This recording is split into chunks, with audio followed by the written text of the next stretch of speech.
Manifestation yoga from broken heart to unconditional love. If you like to manifest unconditional love, all of the things that you have or don't have in your life, in your world, are paralleled in the body in some way. And the heart, love, this is a pretty normal thing that we all know about, is here. And the heart chakra is the chakra for unconditional love. And when we have heartache and heartbreak, which all of us have, even if it's not about a romantic relationship, even if it is about a very old romantic relationship, like we're all walking around with some heartache. We're all walking around with some heartbreak. And that ache, that tug, that pull is because the heart is seeking its connection for unconditional love. And when I say connection, I don't necessarily mean another person. That's what our brain tells us we're looking for. But it is looking for the signal to go out and like find a recipient. So that recipient could be your dog, your cat. That's why we love our animals so much because they know how to receive and give unconditional love. And most humans don't know that. It's just, how we're conditioned and how we grew up. Like we have a lot of conditions on the ways that we love and what we are willing to love. But when that signal gets disrupted because our love has gone toward something and it was not fully received or it was not fully reciprocated, then our mind makes a story about that. And that story hinders the heart for a little while. And it can literally feel like an ache in your chest. So, yoga manifestation for unconditional love. First, I want you to sit in a posture. If you notice, I'm not in a normal yoga teaching posture. I'm kind of hunched forward. I'm looking at the camera. That is intentional because we're not walking around like this most of the time. And especially if we have heartache. So I want you to bring a hand to your heart. And even if you don't feel an ache right now, honor the tenderness of the heart. It's also incredibly strong, but it's incredibly sensitive. So that sensitivity can feel like tenderness, can feel like it needs exquisite care. Have those thoughts as you have your hand on your heart. Tenderness, exquisite care. All it wants to do is love freely. And as you hold your hand here, imagine you are holding the sweetest, tenderest, want to pour love into baby, puppy, kitten, chickadee, whatever kind of creature or imagination you come up with that is something you just want to love on unconditionally. If you have a child, you can imagine them as an infant. If you have a dog, you can imagine it as a puppy. Same with a cat as a kitten. Or if it's easy, you can just imagine your beautiful, tender heart and all the love that it has wanted to pour forth into the world. And that's what it wants to do. It wants to pour love forth into the world. It wants to beam. It wants to shine. It wants to love.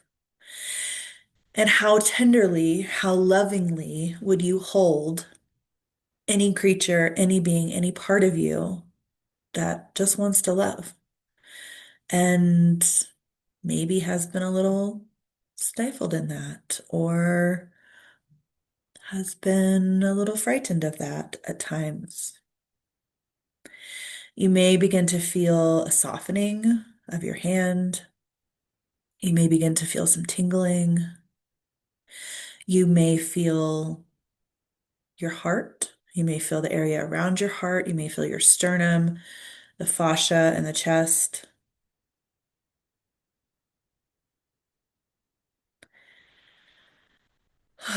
Maybe your breath changes. I'm surrounded on either side by two such creatures, loving, sweet pups that make it easy to tune into this. Now, if you wanted to protect this part of your body, you're gonna explore now. We're getting into some somatic stuff. So I will offer some direction and you can listen to me or take it somewhere else that feels more natural to you. So if you were to protect this tender, exquisitely gentle, loving creature, heart, and all you had was your body to protect it with, how would you protect it? Would you create a cave, curl in, bring your chin down, bring your shoulders forward? Would you cover it with your hands? Like start to explore.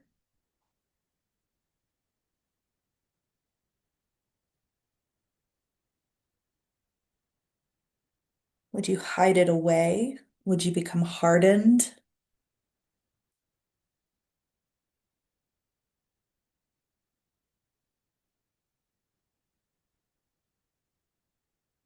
Keep moving with exploration. And also notice as you protect, how does it affect the rest of the surrounding area? How does it affect your breath, your throat? I know the more that I hunch in, the harder it is for me to breathe. My throat starts to close off a little bit just because of the position.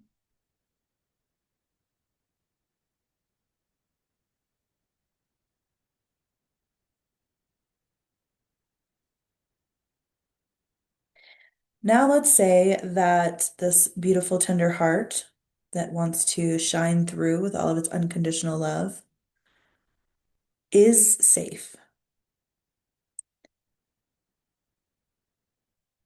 And let your body respond slowly to that idea. Let's say it's safe. It's at least safe right now. You're here with me in this video, and maybe your hand falls away if it hasn't already.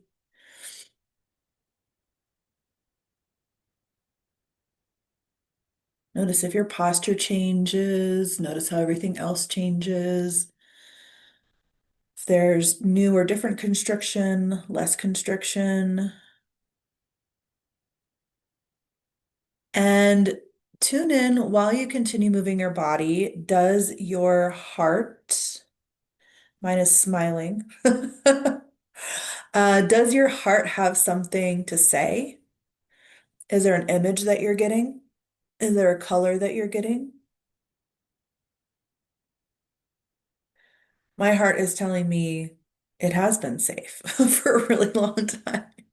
The rest of me has been unsafe or trying to protect it, but it has actually been safe. And then that's why it's smiling, because it's like, oh yeah, I've been waiting for this. So let yourself move and change. Notice what's going on. And then we're going to move between those two places and we're going to construct it a little bit. So again, I'm going to cue it. And then if you had a different version, then you can move in and out of your version. So I'm going to say bring your hands instead of back to your heart, bring them to your shoulders. And we're going to go into that protection. So you're going to arch your back behind you, squeeze your chest in, drop your chin. This would be on an exhale. And then on an inhale, the heart is safe. Elbows go back, squeeze the back of the body, heart comes forward. You can even bring your finger to your chin and tuck your chin back a little bit and tuck it in, down.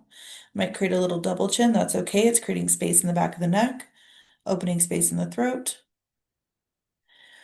Exhale, curl the heart in, back of the body rounds behind you. Elbows come forward. Inhale, opposite direction. Squeeze the back of the body. Let the heart shine forward. Maybe let your hands come down and accentuate the squeeze in the shoulder blades. Keep breathing. Don't just inhale, hold your breath, but breathe in and out as we'll be here for a little bit. Now, it is actually the back of the heart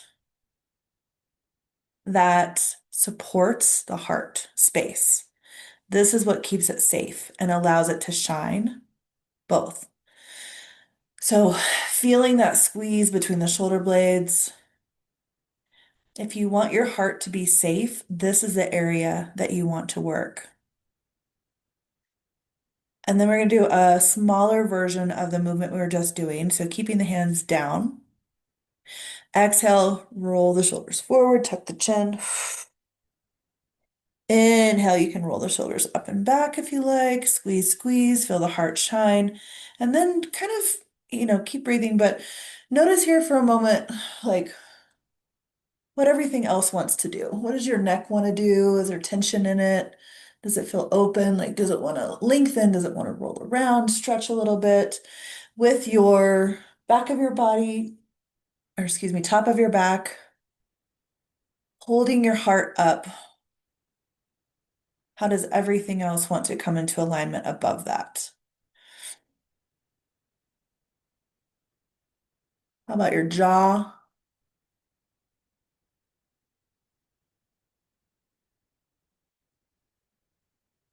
tongue?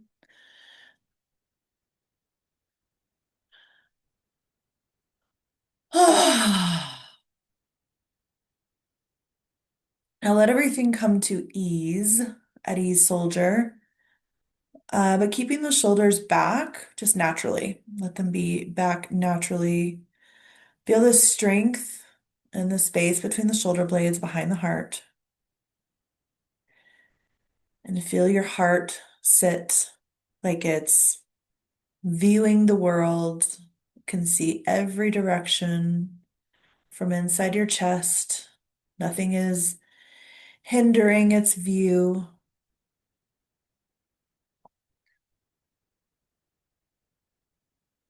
Now, one yoga teacher that I know has cued in every class I've taken with them the tailbone as an anchor and then a string from the tailbone up to the heart. So it creates a little, this is like what would be front to back, but creates a little bit of a diagonal through the body. So if this is the tailbone, this is the heart from the side.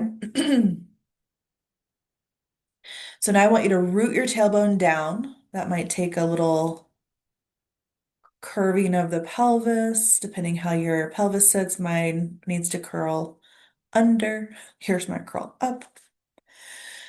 Root the tailbone down. And the tailbone is your connection to your lineage. You have all of this power from your roots, whether you know them or not. So all of that power from your root. And imagine that every person in your lineage who is no longer in the earth plane, all of their shit has cleared.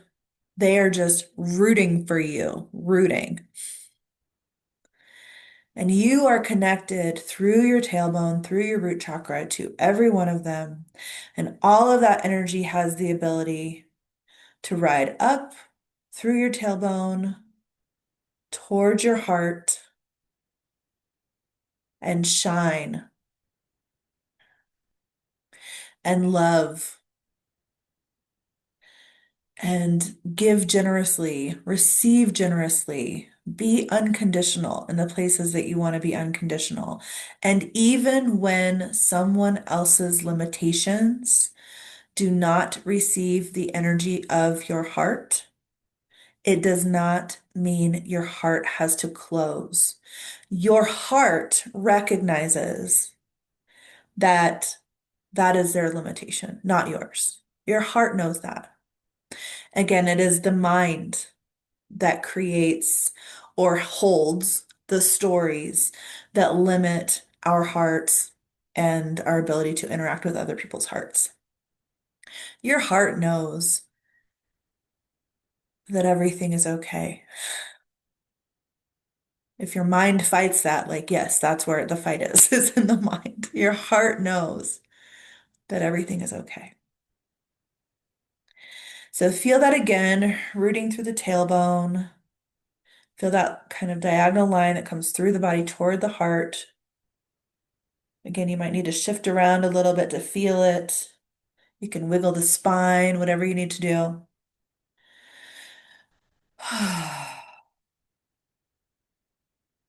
And as an unconditionally loving, unconditionally receiving, unconditionally giving part of you,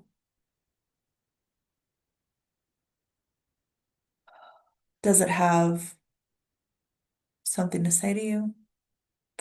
Does it have something it has been longing for? Does it want you to say something to it?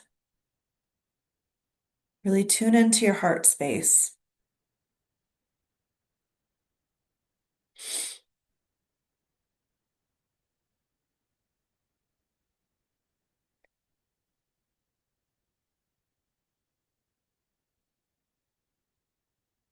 Does it want you to dance a song? Does it want you to sing? Does it want you to call somebody that you've been thinking about and that you miss? Does it want you to flirt with the next person you see that you find attractive? What is your heart asking of you? You can keep contemplating that after this video if you haven't gotten an answer yet, or you can let the question go, let the answer come to you when it's time. And if you got an answer already, please leave it in the comments.